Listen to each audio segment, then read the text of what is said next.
dia pra você, Rafa. Nem falei bom dia, né? A gente já chega direto aqui, né? Eu já vi ela ontem. Maravilhosa. Ô, Rafa, você sabe, gente, que eu nunca tive melasma, eu nunca tive mancha na pele. Nessa última vez que eu fui pra praia, eu fiquei bastante tempo e eu tomei bastante sol. Eu voltei bem neguinha, não sei se você viu. Só no bronze. Só no bronze. Menina, eu um dia lá à noite na praia, tirei protetor solar, tirei tudo, eu sem maquiagem nenhuma, olhei uma mancha aqui assim, ó, no bigode. Uma bigoda preta. Muita caipirinha na praia, né, gente? Aí eu falei pro meu marido, você tá percebendo ou é sombra do espelho? Porque às vezes eu falei, às vezes bateu alguma sombra aqui. Ele falou, não, você tá com um bigode. Eu falei, gente, mas depois de velho eu vou ter melasma? A pessoa já não nasce com esse trem? Não, normalmente ela aparece na vida adulta, né? É difícil você pegar adolescentes e pessoas mais novas com melasma. Eu achava que andava na gravidez só, assim, enfim. Não é exclusivo da gravidez. Alterações hormonais são um dos fatores que acometem o melasma. Exposição extrema ao calor. Então a gente percebe algumas profissões que trabalham diretamente com o calor acabam desenvolvendo uma predisposição por conta do ambiente a ter o melasma, estresse. Também piora o melasma. Então, o melasma ele não existe um fator único. E não é porque uma pessoa teve o melasma por aquele determinado fator que a outra pessoa vai ter também, né? E geralmente é no rosto que essas manchas aparecem? Normalmente no rosto, mas a gente encontra em algumas outras regiões do corpo, como no braço, no colo, mas mais comum mesmo a gente encontrar o melasma no rosto. O que eu vi é que tinha algumas manchinhas aqui, bem café com leite, assim, e o bigode. E isso é bem típico, né? O bigode, assim, é bem típico de melasma, porque a gente toma refrigerante, bebida alcoólica, suco de limão, frutas cítricas, principalmente na praia. Tomei bastante. Acaba não repassando o protetor solar de forma devida, né? E aí, o que acontece? Mancha, entendi. E aí, todo mundo que tem melasma fala, mas melasma é um saco pra tratar, é muito difícil, não tem cura, enfim... É assim mesmo, hoje em dia, com tanta tecnologia na estética? Primeiro vamos trocar a palavra cura, porque na verdade o melasma ele não é uma doença, né? Quando a gente fala de cura, a gente está falando de uma patologia, tá? Então o melasma, na verdade, ele é uma alteração no depósito de pigmento em uma determinada região, mas não significa que seja uma patologia, tá? Então a gente pensa em solução para um incômodo, tá? E assim, solução de zerar ele completamente ainda não existe. Mas a gente tem muitos recursos que vão diminuir consideravelmente, né, o escurecimento da mancha e vão deixar de incomodar. A gente separou alguns mitos e verdades aqui sobre o melasma para você desmistificar pra gente, doutora Rafa. Bora lá. Adoro esses mitos e verdades. Vamos lá. Primeiro mito ou verdade. Olha só, o melasma não tem cura. Acabamos de falar. Não vamos nem falar de cura, porque não é doença. Exatamente. Na verdade, a gente pensa em solução para o que está incomodando, né? A partir do momento que gera o incômodo, a gente tem que buscar ajuda. Mas é possível, sim, clarear. Então é possível clarear e viver bem. Sim, é um controle, né? Mas daí a gente precisa entender que todas as vezes que essa pessoa tiver uma exposição solar, um pico de estresse, por exemplo, vai acabar... escurecendo, piorando a mancha. Ou exposição ao calor também. Beleza. Próximo mito ou verdade, na tela aí pra vocês. A gravidez aumenta o risco de manchas. Mito ou verdade? Super verdade, gente. Porque na gravidez a gente tem uma flutuação hormonal muito grande. A gente tem várias alterações, né, que vão acontecendo ao longo da gestação. Aí ganha bebê, entra a fase da amamentação, mais alterações hormonais e tudo isso vai piorando o escurecimento das manchas, né? E olha que interessante. Então, às vezes, quem nunca teve, nesse momento passa a ter. Vai ter. E olha que interessante, eu nunca tive, gente, na minha vida toda, nem nas minhas duas gravidezes. E agora tive. Glória a Deus, 42 que só foi anos. agora, né? Mas tá tranquilo, tá clarinho, dá pra controlar bem. Dá pra controlar, perfeito. Próximo mito ou verdade aí pra vocês, na tela. Só mulheres têm melasma. É mito ou verdade isso? Eu nunca vi homem com mancha assim na pele, não. É mito. Homens também podem ter, apesar de justamente por conta dos fatores hormonais. Gente, imagina uma mulher num ciclo menstrual, né? A gente tem alteração de estrogênio, progesterona, tudo acontecendo durante um mês inteiro ali. E aí... isso piora ainda mais, né? O uso do anticoncepcional também pode piorar o melasma para quem já tem, não que ele provoque, mas ele pode piorar para quem já tem, tá? Então, por isso que a gente percebe muito mais nas mulheres do que propriamente nos homens. Entendi. Mas homem também pode ter, sim. Pele negra também pode ter melasma? Sim. E fica aparente? Aparece? Aparente, sim.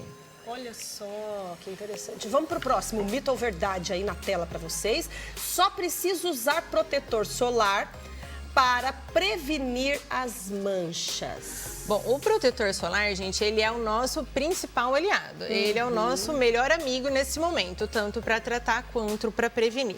Mas eu trouxe para vocês uma ressalva. O que acontece? Que muita gente, às vezes, passa a vida tentando controlar o melasma ou então, Fer, fala que fez tratamento e não resolveu. Mas acontece que é a combinação do tratamento na clínica com a rotina em casa que é o segredo. Na clínica, a gente faz despigmentação. Eu vou fragmentar aquela mancha de alguma forma com algum dos nossos recursos. Mas em casa, eu controlo a produção de melanina. Então, eu posso fazer isso através de nutracêuticos, através dos cosméticos. E aí, o estímulo da melanina, eu faço bloquear, né, diminuir ou reduzir o estímulo de melanina através do protetor solar. Olha, então, quando a gente está exposta ao sol, né, às luzes. E o uso correto faz toda a diferença. Vamos falar de uso correto, então? Porque a gente vê cada medida. Tem gente que fala que é um pinguinho aqui na ponta do dedo, você espalha no protetor rosto solar inteiro. que dura 3 meses. Nossa, esse é maravilhoso. Gente, tá usando errado, tá? Vamos pensar aqui, ó. O protetor tem 40 gramas, gente. Tá, esse é um protetor pequeno. Pequeno. Na verdade, tipo a maioria uma dos base. faciais tem esse tamanhozinho. É pequeno. Esse é facial, então. Gente, tá. uma pessoa numa face mediana, ela tem que usar, em média, gente, entre 0,7 a 1 grama.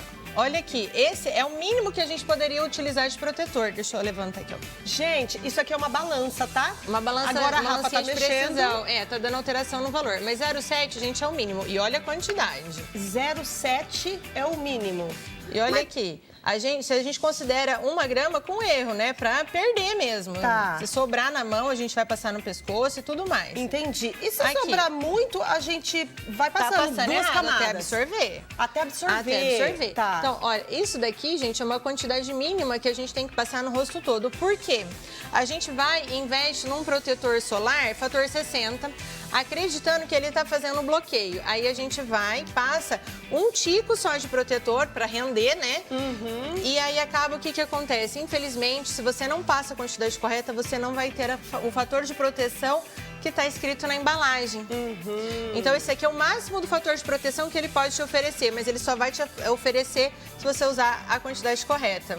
Entendi. Então, vocês É muito, aqui, né, gente? É bastante protetor. Pro rosto. É só rosto isso daqui. Só pro então, rosto, tá, gente? Se sobrar, você passa no pescoço, passa de novo no rosto, até absorver, passa de novo. Bem, esses com cor protegem mais do que os branquinhos? Sim, o objetivo é porque ele faz uma barreira física, né? Junto com a cor, ele ainda faz uma barreira física que melhora ainda mais a proteção com as luminosidades, principalmente com os digitais que a gente utiliza hoje em dia. Olha, então, gente, se for optar por uma invista, se for não, invista num protetor solar com cor pro seu rosto aí. Pra quem trata manchas, né? Se a pessoa tá preocupada com mancha, gente, ela tem que ter disciplina.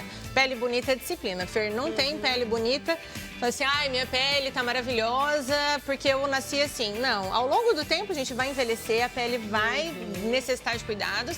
E tem rotina, gente. É o sabonetinho, é o hidratante do dia a dia, é o protetor solar e tem que usar a quantidade correta.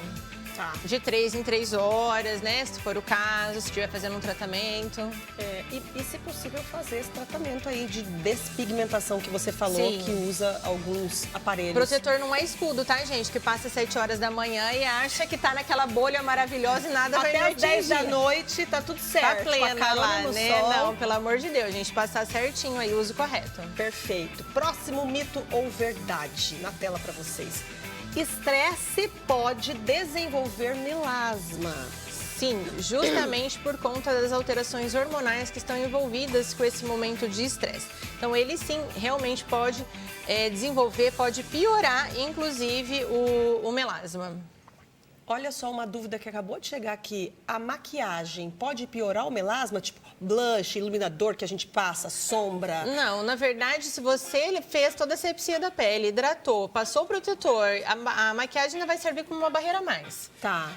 O lance mesmo da porque maquiagem... a maquiagem vem por cima, vem depois, vem né? depois. Não vem antes, né? Com certeza, senão você vai passar o protetor e depois. E assim, gente, protetor em pó é maravilhoso, que existe a opção. Protetor em pó. Sim, só que se você não tá passando a quantidade correta do protetor líquido, imagina do em pó, né? Pra fazer toda uma barreira que se necessária. Perde, né? Então, o ideal é escolher sempre pelo o creme, né? Tá. E tratou mancha, a gente tem que ter disciplina mesmo de usar 3 em 3 horas, repassar o protetor. Perfeito. Investir nesse momento de cuidado aí, se é algo que tá te incomodando. É isso aí. Próximo mito ou verdade. Melasma pode ser genético. Mito ou verdade? O fator genético pode sim ser uma predisposição, mas não é determinante, tá? Então, fatores ambientais, o estresse, você pode pegar irmãos gêmeos aí, que um pode ser que tenha e outro não. Ele sim é uma predisposição, mas não é um determinante. Perfeito. Próximo mito ou verdade na tela para vocês. Acabou. Nós vamos ver famosas que têm melasma, que você nem sonha porque vivem maquiadas, né? Olha só, Isis Valverde tem melasma. Vocês sabiam disso, gente? Olha aí ela mostrando, inclusive, a pele cheia de manchas. Então, acontece bastante, né? Tem muitas mulheres que têm, né, Rafa? Gente, é uma coisa muito comum. Então, assim, é necessário o tratamento? Desde que te incomode. Se não tá te incomodando, segue o baile. Você tá vivendo bem com isso, ok. Tem gente que resolve assumir, para de se estressar com melasma e acabou. Agora tem gente que não, que realmente quer tratar e faz questão, né, de clarear e recursos estão aí para isso. Agora, olha essa Mariana Goldfarb, ela dá para aparecer bastante no bigode ali, né? Como escurece, olha só, gente, isso piora com o sol, viu? Acontece às vezes da pessoa tratar o ano inteiro e chega, vai pra praia, descuida do protetor e aí piora o melasma. Então, assim, é uma eterna atenção. Se é algo que te incomoda, a atenção é eterna. Tá. Como é que é a sua pergunta que chegou aí? Se passar protetor só no rosto e no corpo não e ficar exposto ao sol, as manchas vão aparecer da mesma maneira? Não, a gente está fazendo uma proteção localizada, né? Então, quando a gente usa o protetor, a ideia é controlar a produção de melanina nessa região, não estimular com os raios solares. Entendi. Tá? Mas o corpo, o protetor é pro corpo e o protetor do rosto pro rosto. Gente, pelo amor de Deus, não vai pegar aquele tubo gigante que é do rosto, do corpo lá em casa e passar no rosto, tá? Nananina. Não, é muito mais oleoso, vai dar acne. Pra quem nem tem acne, vai aparecer. Olha quem tem melasma, Ivete Sangalo. Olha a testa dela. Veveta, gente, nem sabia. Tá vendo? Vive maquiada. Vive maquiada, né? A gente só vê ela sempre maquiada, mas olha aí, expondo as suas manchas pra vocês verem que é super normal, ó. Cléo Pires também tem melasma. Gente, tem um monte de gente que tem melasma, a gente não sabe porque a gente sempre vê maquiado, né? Ou com filtro, né? Ou com filtro, é verdade, com os filtros da internet aí. Mas olha, a boa notícia é que tem tratamentos fantásticos hoje aí no mercado. E, Rafa, eu queria que você falasse um pouco desses tratamentos específicos. É um protocolo, é uma junção de tratamentos clínicos de estética que a gente faz? Como é que é? Sim, a gente tem que observar vários fatores. Por exemplo, alimentos que tendem a ser mais inflamatórios podem, inclusive, piorar. Então, o consumo de álcool, farinha branca, derivados de leite, que a gente sabe já, né, através dos estudos, que são alimentos que têm um potencial inflamatório, também podem piorar. Então, passou por um momento de estresse, a mancha vai piorar. Mas o que a gente pode fazer na clínica? Os peelings, né? Dependendo do peeling, muito seguro. Cuidado para não fotossensibilizar demais a pele. Lasers, luz intensa pulsada, são recursos que hoje a gente tem a nosso favor. Aí depende de cada paciente, cada mancha, como é que é? Essa mancha, esse paciente, eu vou usar o laser. A gente tem que entender o quadro clínico, né? Como é que tá a saúde da pessoa, como é que tá a saúde, além da saúde, a rotina dela. A alimentação dela. E a rotina. Porque a gente, de repente, propõe um tratamento que vai agredir muito a pele, mas ela está exposta, ela dirige frequentemente, recebe sol de um lado só. Então, por isso que a consulta é muito importante, né? Mas hoje, os lasers, eles têm a capacidade de agir sem agredir tanto a superfície. disse. Então, tem laser que promete efeitos de bebê glow, por exemplo, que é uniformizar o tom da pele, padrão ouro de tratamento para melasma, né? A gente entra com recursos que são antioxidantes e também clareadores. Então, tudo isso somando com os cuidados em casa. Tá, os cuidados em casa são Essenciais. indispensáveis. A rotina faz toda a diferença.